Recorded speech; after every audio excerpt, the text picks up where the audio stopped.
प्रिय विद्यार्थियों, जैसा कि मैंने पिछले वीडियो में आपको बताया था,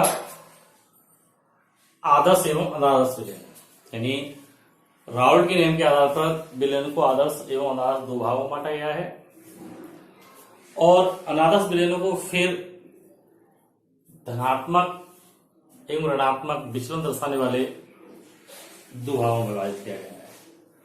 और इसके साथ ही हमने बात की थी स्थिरवासी मिश्रण की। आज इस वीडियो में हम बात कर रहे हैं विलयन के अणुसंख्य गुणधर्म। किसके बारे में बेटा? अणुसंख्य गुणधर्म। जैसे नाम से पता है, अणुसंख्य अणुओं की संख्या पर निर्भर गुणधर्म, यानी विलयन के वह गुणधर्म जो विलेय पदार्थ की प्रकृति पर निर्भर नहीं करते, बल्कि विलयन में विलेय पदार्थ की मात्रा अर्थात कणों की संख्या पर निर्भर करते हैं, अणुसंख्य गुणधर्म कहलाती है।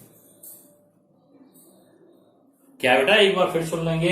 विलयन के वह गुण जो विलेय पदार्थ के कणों की संख्या अर्थात विलयन में विलेय की मात्रा पर निर्भर करते हैं, पदार्थ की विलेय की प्रकृति पर निर्भर नहीं करते हैं, अणुसंख्य गुणधर्म कहलाते हैं। ये अणुसंख्य गुणधर्म निम्न प्रकार है। जो इनको हम वैसे हम बात करें तो हम यहाँ इस अध्याय में मुख्यतः 4 प्रकार के अणुसंख्य गुणधर्मों का अध्ययन करेंगे। नंबर 1, बाष्प दाब का आपेक्षिक अवनमन। क्या बेटा? बाष्प दाब का आपेक्षिक अवनमन। दूसरा है हमारे पास क्वथनांक उन्नयन और तीसरा है हिमांक अवनमन अवनमन और चौथा है परासरणता। थोड़े ये विलयन के कुछ ऐसे गुणधर्म हैं जो विलयन में विलेय की मात्रा पर निर्भर करते हैं। इनके बारे में हम अध्ययन विस्तार से करेंगे। तो सबसे पहले हम बात कर रहे हैं बाष्प दाब का आपेक्षिक अवनमन। किसके बारे में बेटा? बाष्प दाब का आपेक्षिक अवनमन। तो सबसे पहले हम बात करेंगे पहला अणुसंख्य गुणधर्म, बाष्प दाब का आपेक्षिक अवनमन।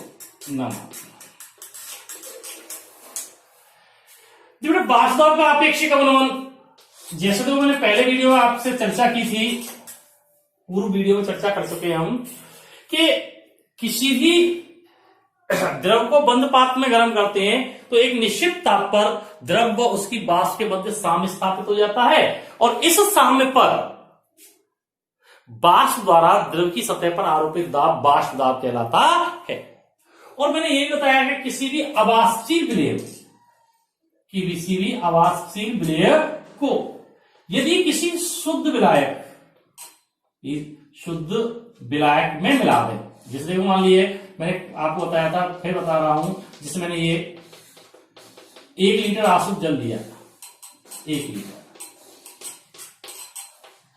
आसुत जल और इसका 100 डिग्री सेंटीग्रेड ताप पर बाष्प दाब ज्ञात किया जिसका मान 1.0132 बार है। ठीक है भाई। अब मैंने क्या किया, इतना ही आसुत जल ले लिया, यानी 1 लीटर आसुत जल लिया और इस आसुत जल में अवाष्पशील विलेय पदार्थ मिला दिया। जो 1 लीटर आसुत जल, तो ये तो विलायक है हमारे पास। क्या बेटा? विलायक। और इसमें मैंने 1 लीटर आसुत जल के अंदर मान लीजिए 1 ग्राम NaCl आवासीय विलय में डाल दिया। तो ये क्या हो गया? विलयन। क्या हो गया बेटा? विलयन। तो इस विलयन का मैं 100 डिग्री सेंटीग्रेड ताप पर बाष्प दाब ज्ञात करता हूं, तो ये शुद्ध विलायक अर्थात आसुत जल से कम आता है। मान लिया इसका मान 1.000 बार आए, तो शुद्ध विलयन का बाष्प दाब विलायक की तुलना में कम हो गया। अर्थात देखो बाष्प दाब में क्या हुई? कमी आ गई। तो इस बाष्प दाब में हुई कमी को हम बाष्प दाब अवनमन कहते हैं। क्या कहते हैं? बाष्प दाब अवनमन। यानी यदि शुद्ध विलायक में अवाष्पशील विलय घोल दिया जाए तो उसका बाष्प दाब घट जाता है, जिसे बाष्प दाब अवनमन कहते हैं। जिसे मैंने मान लिया शुद्ध विलायक का बाष्प दाब P0 A, विलायक को ये मान रहा हूं मैं, और विलयन का बाष्प दाब जो 100 डिग्री सेंटीग्रेड पर जैसे हम मान लिया PR P। तो यहां पर जब हम बात कर रहे हैं कि मैंने क्या माना बेटा कि शुद्ध विलायक A का बाष्प दाब P0 A और विलयन का बाष्प दाब क्या है? P, और P0 A is greater than क्या है? P, अतः बाष्प दाब अवनमन डेल्टा P, बाष्प दाब अवनमन। तो क्या है बेटा कि P0 A माइनस P, जिसको हम पहले ही पढ़ चुके हैं। लेकिन हमारा टॉपिक है बाष्प दाब का आपेक्षिक अवनमन। तो बाष्प दाब का आपेक्षिक अवनमन क्या है? तो ये बाष्प दाब का जो अवनमन आया है इसको हम शुद्ध विलायक के बाष्प दाब से क्या करते हैं? भाग दे दें। तो हमें क्या प्राप्त होगा? बाष्प दाब का आपेक्षिक अवनमन। तो देखो यहां पे क्या है? शुद्ध विलायक का बाष्प दाब। तो देखो ये आ गया बाष्प दाब का आपेक्षिक अवनमन। बाष्प दाब का आपेक्षिक अवनमन। तो हम क्या कह सकते थे? इसको परिभाषा के रूप में क्या कह सकते हैं कि यदि किसी शुद्ध विलायक में अवाष्पशील विलेय पदार्थ घोल दिया जाए, क्या घोल दिया जाए?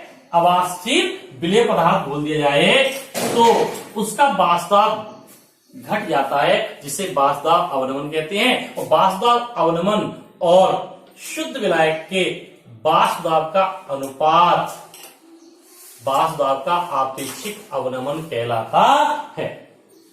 तो ये बाष्प दाब का आपेक्षिक अवनमन है। और राउल के आवासीय विलययुक्त विलयों के लिए नियम के अनुसार बाष्प दाब का आपेक्षिक अवनमन विलय V की मूल भिन्न के बराबर होता है। अतः इस तथ्य के आधार पर हम अवाष्पशील विलय का अनुभार भी ज्ञात कर सकते हैं। तो देखो हम बाष्प दाब के आपेक्षिक अवनमन की सहायता से अवाष्पशील विलय का अनुभार कैसे ज्ञात करेंगे, कैसे ज्ञात करेंगे, इसके बारे में हम बात करेंगे। अब जैसा कि मैंने अभी बताया कि राउल्ट के अनुसार अवाष्पशील विलययुक्त विलयन का आपेक्षिक अवनमन, बाष्प दाब का जो आपेक्षिक अवनमन है वो विलय की अवाष्पशील विलय की मूल भिन्न के समानुपाती होता है। तो देखो यहां पर देखो मैंने आपको बता रखा है P0 A शुद्ध विलायक का बाष्प दाब है, P अवाष्पशील विलययुक्त विलयन का बाष्प दाब है और XV विलय अवाष्पशील विलय V की मूल भिन्न है। क्योंकि XV विलय की मूल भिन्न बराबर क्या होगा? विलय के मोल बटे विलय और विलायक के मोलों का योग, अर्थात विलयन के कुल मोल। तो ये तो हमारे पास क्या हो जाएगा? देखो P0 A माइनस P बटे P0 A बराबर N A upon sorry N V बटे N A plus N V. क्योंकि तनु विलयनों के लिए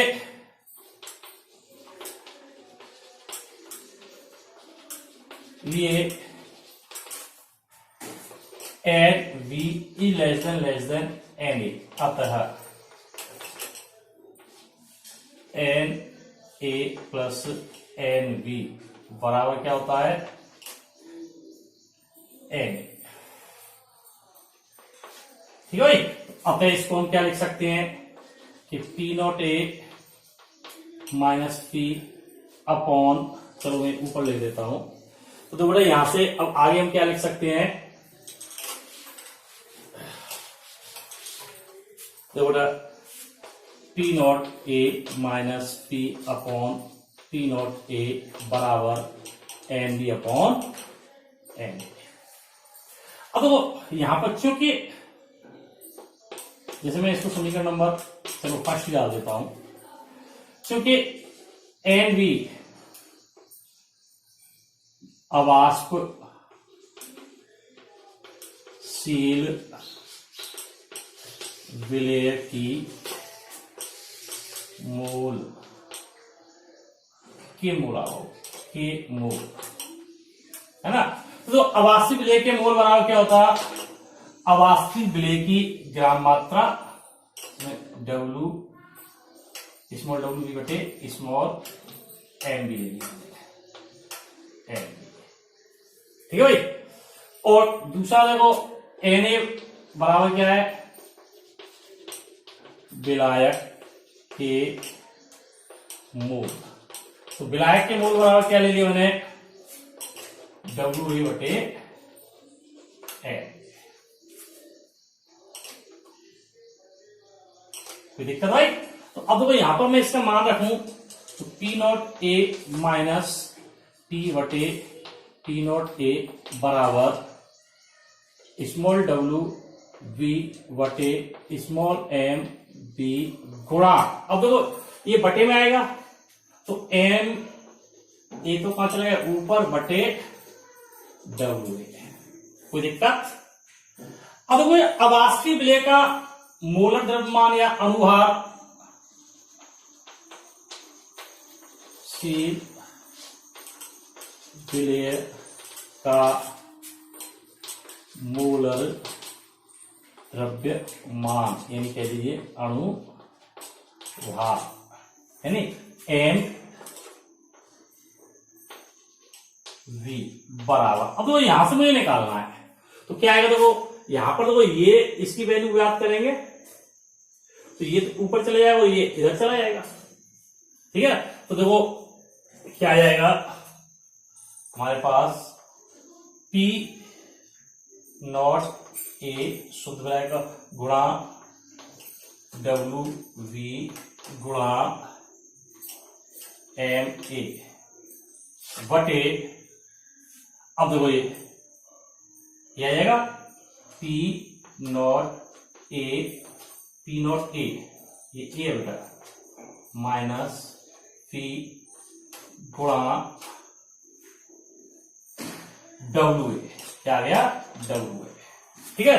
तो देखो इस तरह से हम अवाष्पीय विलेय का क्या निकाल सकते हैं, मोलर द्रव्यमान। यानी देखो हिंदी बेस्ट बोले तो शुद्ध विलायक का वाष्प दाब गुणा अवाष्पीय विलेय की ग्राम मात्रा गुणा विलायक का अनुभार बटे वाष्प दाब का अवनमन, वाष्प दाब का अवनमन है ना, गुणा विलायक की ग्राम मात्रा, तो इस तरह से देखो हम अवाष्पीय विलेय का क्या निकाल सकते हैं, मोलर द्रव्यमान। तो देखो इसके ऊपर आपके सवाल भी आते हैं, है ना, तो सवाल की चर्चा हम पाठ के बाद में करेंगे, एक साथ करेंगे, तो इस सब के ऊपर सवाल भी आते हैं। तो ये तो था वाष्प दाब के आपेक्षिक अवनमन और उसकी सहायता से विलेय का मोलर द्रव्यमान ज्ञात करना। तो विलयन का दूसरा अनुषंगिक गुणधर्म है क्वथनांक उन्नयन, जिसको हम डेल्टा टी से व्यक्त कर रहे हैं। तो क्वथनांक उन्नयन को पढ़ने से पहले देखो हम बात करें क्वथनांक की। इसके सबसे पहले हम बात करते हैं क्वथनांक क्या है। जैसे अपन बचपन से पढ़ते हैं क्वथनांक, सामान्य भाषा में हम कहते हैं कि वह निश्चित ताप जिस पर कोई द्रव उबलता है वो उसका क्वथनांक कहलाता है। और द्रव निश्चित ताप पर क्यों उबल जाता है? क्योंकि उस निश्चित ताप पर जो द्रव का बाष्प दाब है वो वायुमंडलीय दाब के बराबर हो जाता है। किसके बराबर हो जाता है? वायुमंडलीय दाब के बराबर। ठीक है ना? तो हम ये कह सकते हैं कि क्वथनांक वह निश्चित ताप है, क्वथनांक वह निश्चित ताप है जिस पर द्रव का बाष्प दाब वायुमंडलीय दाब के बराबर हो जाता है। एक बार फिर सुनेंगे, अर्थात किसी द्रव का क्वथनांक वह निश्चित ताप होता है जिस पर द्रव का बाष्प दाब वायुमंडलीय दाब के बराबर हो जाता है। तो यह क्वथनांक की परिभाषा है। जैसे देखो, मैं इसकी बात करूं क्वथनांक, जिसे मैंने सबसे सस्ता और सरल उदाहरण क्या है हमारे पास, जल। मैंने वही 1 लीटर आंसू जल ले लिया, आंसू जल ले लिया 1 लीटर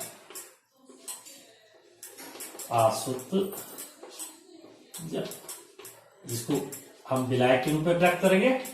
किसके रूप में लेंगे? विलायक के रूप में।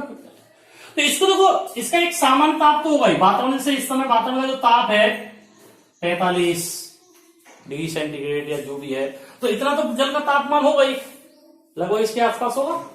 तो अब देखो, इसको हम क्या करेंगे, इसको धीरे धीरे गर्म करेंगे। गर्म करेंगे तो इसका बाष्पीकरण होगा। और ये देखो वायुमंडलीय दाब है,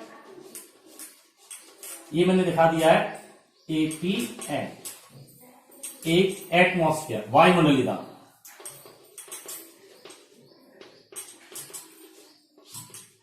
जिसका मान मैंने भी बताया था, इसका होता है एक वायुमंडल 1.0132 वाट, या आप कह सकते हैं 760 mmHg, इसका बराबर होता है। तो इसको देखो हम गर्म कर रहे हैं, गर्म करने पर धीरे धीरे बाष्पीकरण होगा, इसका बाष्पीकरण होगा। और जब इसका बाष्प का दाब, जब इसका बाष्प दाब यानी ये बाष्प का दाब इसके बराबर हो जाएगा, 1 atm के बराबर हो जाएगा, तो ये उबलने लग जाएगा जिस ताप पर है, तो उस ताप को हम क्या कहेंगे? क्वथनांक। जैसे हम जानते हैं जल का, तो इसको धीरे जब जब जल को हम गर्म कर रहे हैं तो 100 डिग्री सेंटीग्रेड ताप पर बाष्प दाब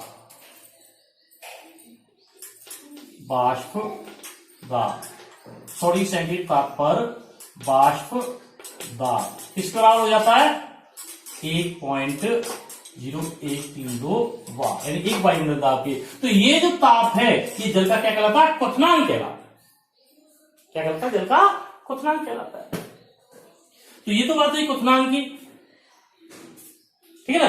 अब हम बात करें क्वथनांक उन्नयन। क्वथनांक उन्नयन, उन्नयन का मतलब जानते हैं वृद्धि, तो क्वथनांक में वृद्धि। तो देखो मैंने क्या किया कि 1 लीटर आसुत जल ले लिया और इसे 100 डिग्री सेंटीग्रेड ताप तक गर्म किया, तो मैंने पाया कि इसका बाष्प दाब वायुमंडलीय दाब के बराबर हो गया। अब मैंने क्या किया कि वही 1 लीटर क्या ले लिया मैंने? 1 लीटर आसुत जल लेकर के समान मात्रा में जल ले लिया, और इस जल को लेने के बाद मैंने इतना इसमें क्या कर दिया? अवाष्पशील विलयन, अवाष्पशील विलयन। जैसे नमक, चीनी, कुछ भी है जो उसकी एक निश्चित मात्रा डाल दी, जैसे नमक ही डाल दिया, सस्ता पड़ता। और ये क्या है? जल है, आसुत जल है, तो ये क्या बन गया? विलयन।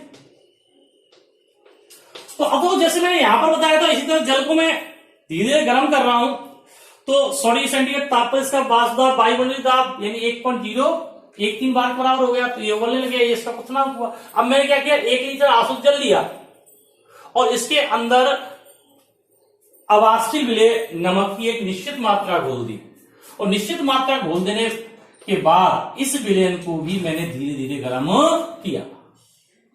तो मैं पाता हूं जैसे हम पढ़ चुके हैं कि 100 डिग्री सेंटीग्रेड ताप पर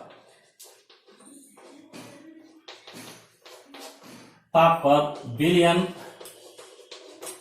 का वाष्प दाब वायुमंडलीय दाब से कम होता है, लेस देन 1.013 बार। तो देखिए अब यहां पर तो 100 डिग्री सेंटीग्रेड ताप पर जल का वाष्प दाब, ब्लैक का वाष्प दाब तो वायुमंडलीय दाब के बराबर हो गया था, है ना। लेकिन यहां पर क्या 100 डिग्री सेंटीग्रेड ताप पर इसका वाष्प दाब वायुमंडलीय दाब के बराबर नहीं हुआ। तो इसे वायुमंडलीय दाब के बराबर लाने के लिए मैं लगातार गर्म करता चला जाता हूं। क्या करता चला जाता हूं? गर्म। क्यों? क्वथनांक की बात कर रहे हैं हम, है ना। तो गर्म करते चले जाते हैं और मैंने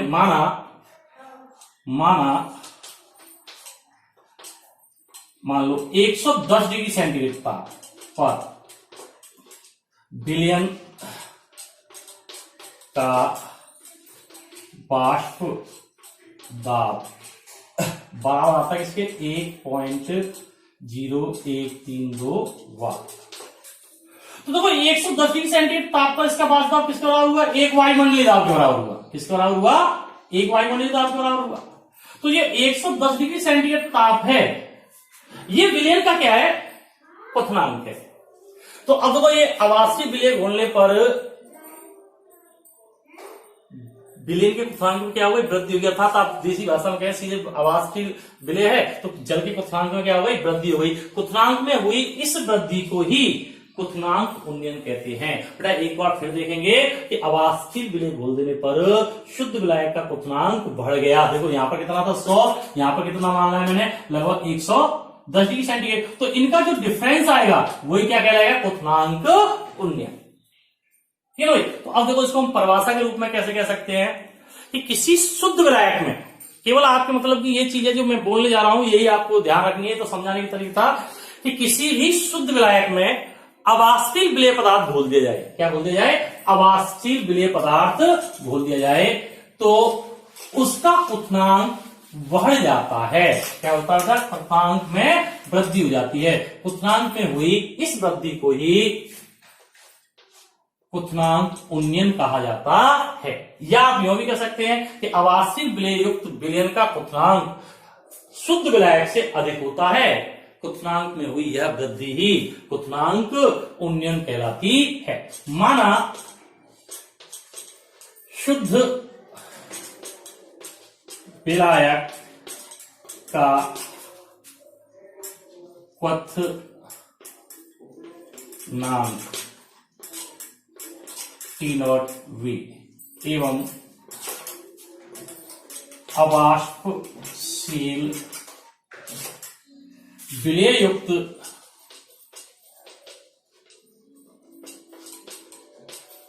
विलयन का क्वथनांक TV हो तो क्वथनांक उन्नयन यानी डेल्टा टीवी बराबर क्या हुआ? तो मैंने अभी बताया शुद्ध विलायक का क्वथनांक ज्यादा होता है, डेल्टा टीवी और क्या है? T0V माइनस टीवी, क्योंकि delta TV is greater than TV. तो ये आपका क्वथनांक उन्नयन है। तो ये तो बात क्वथनांक उन्नयन की हो गई। अब देखो इस क्वथनांक उन्नयन को ग्राफ के द्वारा हम कैसे समझा सकते हैं?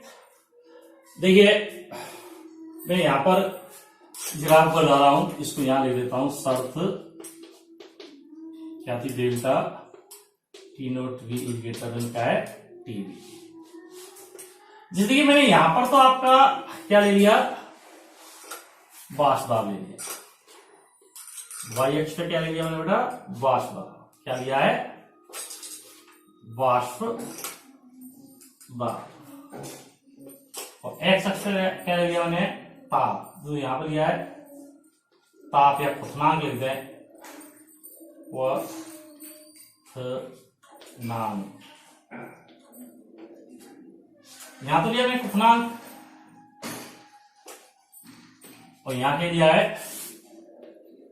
वाष्प दाब। क्या दिया है यहां पर, वाष्प दाब। तो क्वथनांक उन्नयन को हम ग्राफ से कैसे समझाएंगे, देखिए बेटा, सबसे पहले इसका ग्राफ बनाएंगे। जैसे मान लिया ये मैंने एक वायुमंडलीय दाब मान लिया, क्या बेटा, एक वायुमंडलीय दाब। वातावरण का ताप एक वायुमंडलीय दाब के बराबर मैंने मान लिया, ये इस यहां पर एक वायुमंडलीय दाब के बराबर है। Dot dot dot dot dot dot 180 है, एक वायुमंडलीय दाब है। क्या है बेटा, ये एक वायुमंडलीय दाब। तो अब देखो, मैंने कोई द्रव है ए, विलायक, शुद्ध विलायक, इसको मैं गर्म करना शुरू कर रहा हूं। ये इसका क्या है, वाष्प दाब, सामान्य ताप पर वाष्प दाब है। तो वातावरण के ताप पर इसका वाष्प दाब ये है, यहाँ पर इसलिए इसको मैं धीरे गर्म कर रहा हूं, गर्म करता गया करता गया करता गया करता गया। तो देखो ये बिंदु ए और ये यहां पर आकर के वायुमंडलीय दाब के बराबर हो गया, ठीक है ना। तो देखो ये शुद्ध विलायक, शुद्ध विलायक,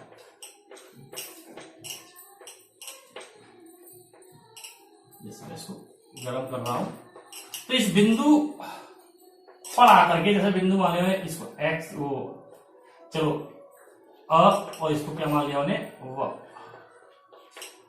वह बिंदु पे आकर के इसका वाष्प दाब वायुमंडलीय दाब के बराबर हो गया। तो इस बिंदु से मैं ताप अक्ष पर क्या डाल रहा हूं, लंब डाल रहा हूं। तो ये इस ताप अक्ष को जहां पर भी काटेगा, ये इसका क्या हो गया, शुद्ध विलायक का क्वथनांक हो गया। क्या हो गया, क्वथनांक। इसको मैंने क्या लिखा है, टी नॉट वी।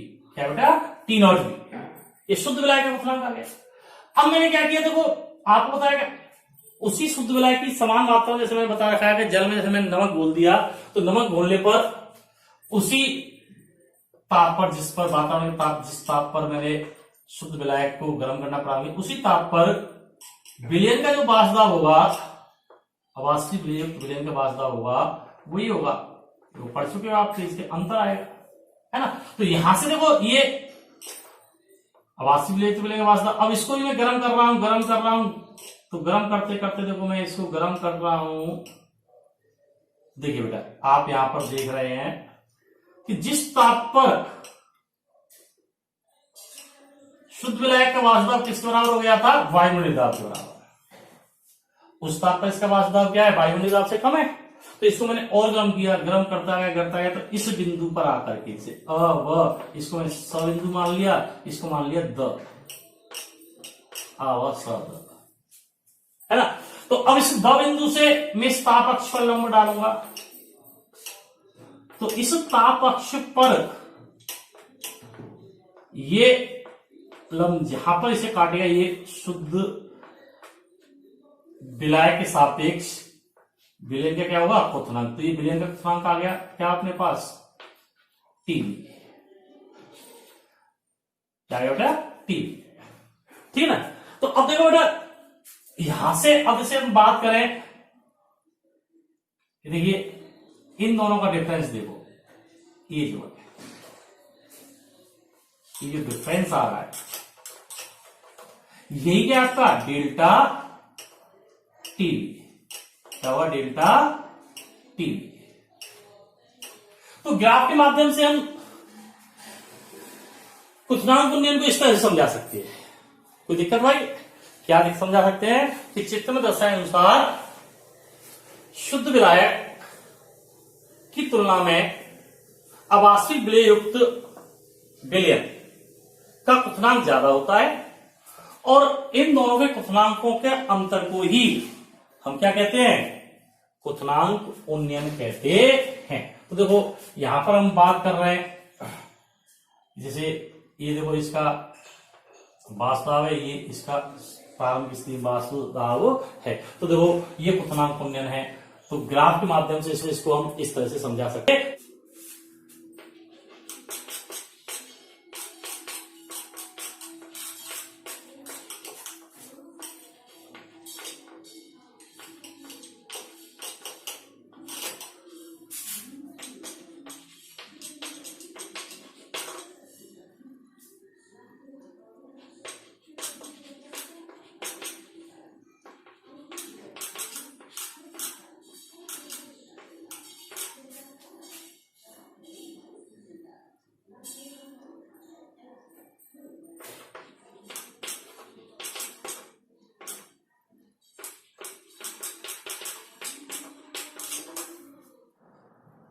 तो आगे हम बात करते हैं क्वथनांक उन्नयन की सहायता से अवास्तविक विलय का मोलर द्रव्यमान ज्ञात करना।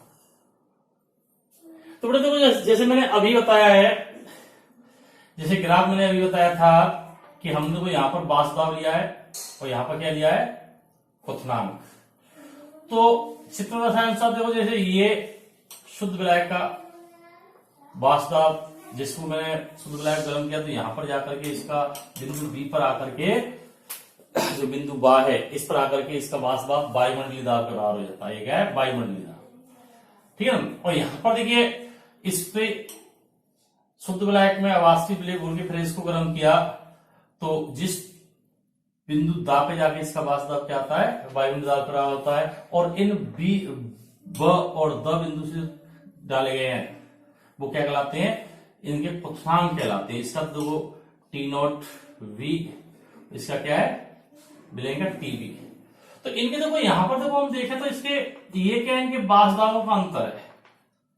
देखो ये यहां से यहां तक जैसे हम बात कर रहे थे, ये देखो एक निश्चित ताप पर वाष्प दाब था, और देखो ये विलयन का वाष्प दाब है ये वाला। तो इनका जो अंतर होगा, जैसे ये पी नॉट ए जैसे मान लिया मैंने, तो ये पी, तो इन दोनों का ये डिफरेंस जो है, इसलिए वो ये डिफरेंस है, ये क्या कहलाएगा आपका, डेल्टा पी। क्या कहलाएगा, डेल्टा पी। ये इन दोनों का डिफरेंस है। तो इस ग्राफ से एक बात स्पष्ट है कि विलयन के अंदर जितनी अधिक मात्रा में अवास्तविक विलय होगा, क्वथनांक उन्नयन और वाष्प दाब अवनमन उतने ही अधिक होंगे। अर्थात वाष्प दाब अवनमन ग्राफ के हिसाब से समझेंगे, वाष्प दाब अवनमन डेल्टा पी समानुपाती क्या होता है, डेल्टा टीवी। या आप वैसे लिख देता हूं, डेल्टा टीवी समानुपाती डेल्टा पी। और राहुल के अनुसार जो समीकरण नंबर फर्स्ट है, क्योंकि राहुल के अनुसार अवास्तविक विलयुक्त विलयन का, अवास्तविक विलयुक्त विलयन का वाष्प दाब अवनमन विलय की मूल भिन्न के समानुपाती होता है। क्या होता है बेटा, विलय की मूल भिन्न के समानुपाती। तो इसके अनुसार क्या होता है कि डेल्टा पी समानुपाती एक्स वी। एक्स वी क्या है यहां पर, विलय की मूल भिन्न। अतः देखो हम क्या लिख सकते हैं, समीकरण एक, जैसे इसको मैं राहुल के अनुसार ये, तो इसको डेल्टा पी के स्थान पर हम क्या लिखते हैं, एक्स वी। तो डेल्टा टीवी समानुपाती एक्स वी, समीकरण नंबर सेकंड। अब देखिए यहां पर एक्स वी क्या है, यहां देखो मैं पहले बता चुका हूं, डेल्टा टीवी क्वथनांक उन्नयन, डेल्टा पी वाष्प दाब अवनमन। और देखो यहां पर एक्स वी क्या है, विलय की मूल भिन्न। तो बेटा देखिए इस बात का यहां पर हम देख रहे हैं कि ग्राफ तो आपके पास सही है। देखो यहां पर, तो देखो ये अब चूंकि समानुपाती है, तो इसको हमारा डेल्टा टीवी बराबर क्या होगा, के एक्स वी, समीकरण नंबर थर्ड। यहां के क्या, एक समानुपातिक स्थिरांक है। क्या बेटा, समानुपातिक स्थिरांक है। तो यहां देखिए बेटा, यहां तक कोई दिक्कत है ना। तो इस तरह से वो हम सबसे पहले हमने समीकरण नंबर 3 प्राप्त कर लिया। अब इसके बाद हम जानते हैं कि विलय की मूल भिन्न क्या होती है। विलय की मूल भिन्न बराबर विलय के मूल बटे विलय प्लस विलायक के मूल, अर्थात विलयन के कुल मूल। इनका अनुपात क्या, विलय की मूल भिन्न। तो बड़ा इनका अनुपात है, तो अब देखो मैं आगे की बात करता हूं, इस ग्राफ को मैं यहां पर साफ कर रहा हूं आपके सामने। तो देखो यहां पर अब क्या होगा, क्योंकि एक्स बी बराबर क्या होता है, एक्स बी बराबर एन बी बटे एन ए तनु विलयनों के लिए रावले के अनुसार। तो रावले के अनुसार तनु विलयनों के लिए क्या है, जैसे मैंने देखो इससे पहले इसी में बताया था कि इसमें हम लिखते हैं एक्स बी बराबर क्या होता है कि N A upon N B upon N A plus N B, ये होता है। और यहां पर एन बी क्या है, एन ए की तुलना में बहुत कम है तनु मिलनों में, तो इसको हमने नगण्य मान लिया। तो हम सीधा क्या लिख सकते हैं कि एक्स बी बराबर N B upon N A तनु मिलन के लिए। चूंकि एन वी विलय की मूल विलय के मूल बराबर, जो मैंने बताया आपको पहले टॉपिक में बताया है कि स्मॉल डब्ल्यू वी बटे स्मॉल एम बी मान लिया मैंने, विलय की ग्राम मात्रा बटे विलय का अनुपात। और एन ए विलायक के मूल, तो इसके अलावा क्या होता, मैंने माना था आपको विलायक की ग्राम मात्रा बटे विलायक का अनुपात, ठीक है। तो अब देखो हमारे पास एक्स बी बराबर क्या जाएगा, एक्स बी बराबर क्या हो गया, बोलो X N V upon M B. अब देखो इसमें इसका डिवाइड कर रहे हैं तो क्या इनटू ऊपर क्या जाएगा एम ए बटे डब्ल्यू ए। तो ये अब समीकरण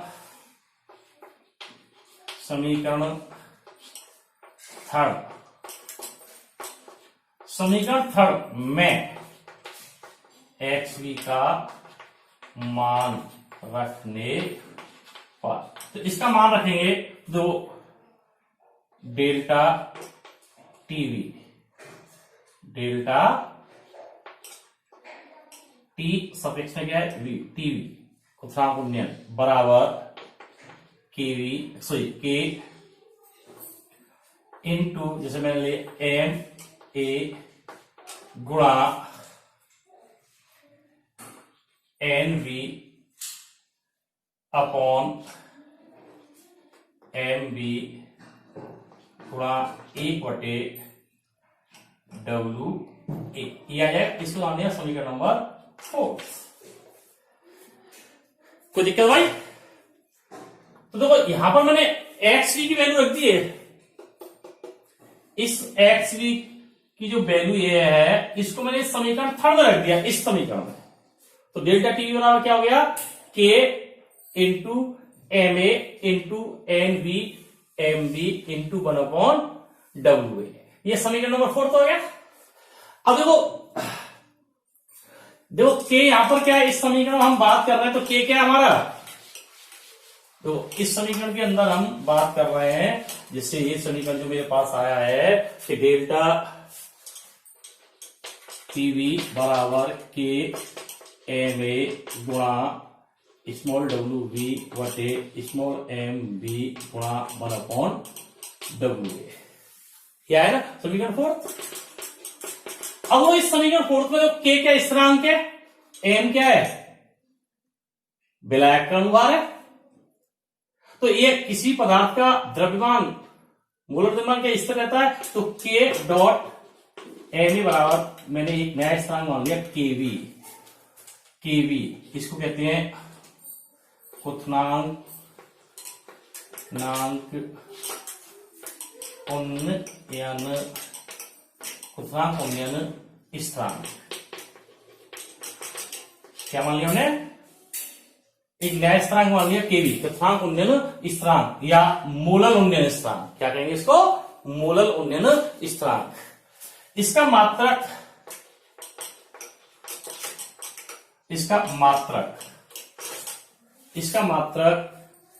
केल्विन किलोग्राम मोल इनवर्स होता है। क्या होता है? Kelvin kilogram mole inverse. तो देखो मैंने इसका एक नया स्थिरांक मान लिया, तो डेल्टा टीवी बराबर क्या होगा? KV into small W V upon small M V गुणा 1 अपॉन डब्ल्यू ए। समीकरण नंबर 5।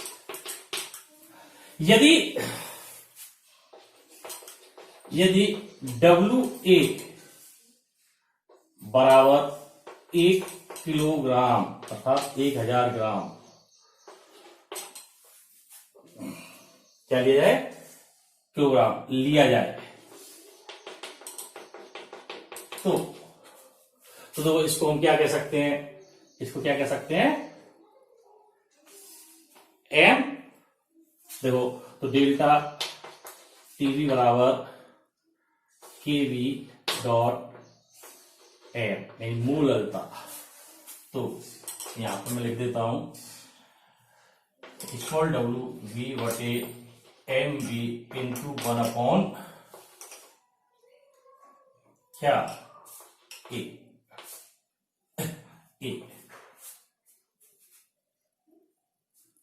ठीक है ना? तो इसको हमने क्या ले लिया? 1 किलोग्राम। क्या लिया है? 1 किलोग्राम। यहां में डब्ल्यू ए की मात्रा जो ली है किसमें लेनी है? किलो में लेनी है। इसको किलो में ले, तो देखो इसके बराबर क्या जाएगा? स्मॉल एम यानी मोललता। स्मॉल एम बराबर क्या है? मोललता। तो ना यहां पर मैंने देखो डब्ल्यू मान किसमें? 1 किलो में लिया। किसमें? किलो में। तो इस समीकरण जो इसको हटा दें तो हमारे पास जो यहां से हम बात करें तो क्या कह सकते हैं कि देखिए यदि स्मॉल एम बराबर 1 हो तो क्या जाएगा? डेल्टा टीवी बराबर क्या आएगा? डेल्टा टीवी बराबर क्या आएगा? क्या जाएगा ना? तो देखो लिया जाए तो क्या होगा? देखो इसको मैं यहां से यहां लिख देता हूं। तो क्या जाएगा? देखो हमारे पास इसमें यहां डेल्टा टीवी बराबर केवी। आते हैं हम यहां से कुछांक उन्नयन स्थिरांक या मूलर उन्नयन स्थिरांक की परिभाषा दे सकते हैं कि अवास्तविक विलय युक्त एक मूलर विलयन, अवास्तविक विलय युक्त एक मूलर विलयन के क्वथनांक में हुआ उन्नयन मूलर उन्नयन स्थिरांक या क्वथनांक उन्नयन स्थिरांक कहलाता है। या इसे हम यहां कह सकते हैं यदि 1 किलोग्राम यानी 1000 ग्राम शुद्ध विलायक में 1 मोल अवास्तविक विलय पदार्थ घोल दिया जाए तो उस विलयन के क्वथनांक में हुआ उन्नयन मोलल उन्नयन स्थिरांक या क्वथनांक उन्नयन स्थिरांक कहलाता है। इसका मात्रक जिसमें बताया केल्विन किलोग्राम मोल इनवर्स होता है। तो अब देखो इसकी सहायता से हम आगे बात करें कि तो ये तो बात आ गई इसकी। अब देखो इसी समीकरण में जैसे हम बात कर रहे थे तो ये किससे परिभाषा आई थी? अब देखो समीकरण जैसे यहां पर डेल्टा टीवी बराबर क्या था? केवी स्मॉल एम था। अब यहां से केवी क्या है? स्थिरांक है। इसको हटा दे तो हमारे पास क्या आ गया? डेल्टा टीवी समानुपाती है। अतः क्वथनांक उन्नयन मूललता के समानुपाती होता है। क्वथनांक उन्नयन मूललता क्या होता है? समानुपाती। देखिए हमारा टॉपिक है क्वथनांक उन्नयन की सहायता से अवास्तविक विलय का अनुभार ज्ञात करना। तो देखो बेटा यहां से इसी समीकरण से हम ले रहे हैं अनुभार ज्ञात। अब देखो चूंकि स्मॉल एम बराबर क्या था हमारे पास? स्मॉल डब्ल्यू बी बटे एम बी गुणा 1 अपॉन WA क्या है यहां पर ग्राम में, इसमें क्या है यहां पर हमने ग्राम मात्रा है, तो इसको हम किलोग्राम में चेंज करेंगे तो W किलोग्राम में लेंगे, तो इसमें 1000 का क्या देंगे भाग, तो 1000 कहां चला जाएगा ऊपर, देखो ये क्या हो जाएगा, हो गया किलो में। तो इसकी वैल्यू देखो हम यहां पर लिखे हैं, तो डेल्टा टीवी बराबर क्या हुआ 1000 गुणा केवी गुणा स्मॉल WV अपॉन, इस पूरे का अपॉन हम कर देंगे तो क्या आ जाएगा, देखो हमारे पास पूरे का अपॉन कर रहे हैं, स्मॉल MD गुणा WA, ये आ गया। और हमें चाहिए विलय, अवाष्पशील विलय का मोलर द्रव्यमान, तो क्या होगा बेटा, देखो यहां पर मोल स्मॉल MB बराबर क्या हो जाएगा, देखो मल्टीप्लाई कर दो तो 1000 गुणा केवी गुणा WV बटे डेल्टा टीवी गुणा WA। तो इसकी सहायता से हम किसी भी आवासीय विलय का मोलर द्रव्यमान ज्ञात कर सकते हैं। तो बेटा ये अविलेय आवासीय जो अवलेय आवासीय विलय है उसका मोलर द्रव्यमान क्वथनांक उन्नयन की सहायता से इस प्रकार ज्ञात कर सकते हैं। तो ये हमारा क्वथनांक उन्नयन के बारे में बात थी, ठीक है ना। इसके ऊपर भी देखो न्यूमेरिकल आते हैं, मैंने बताया न्यूमेरिकल में सीधे एक ही वीडियो में सबके ऊपर एक एक न्यूमेरिकल आपको बताऊंगा। तो अब देखो हम बात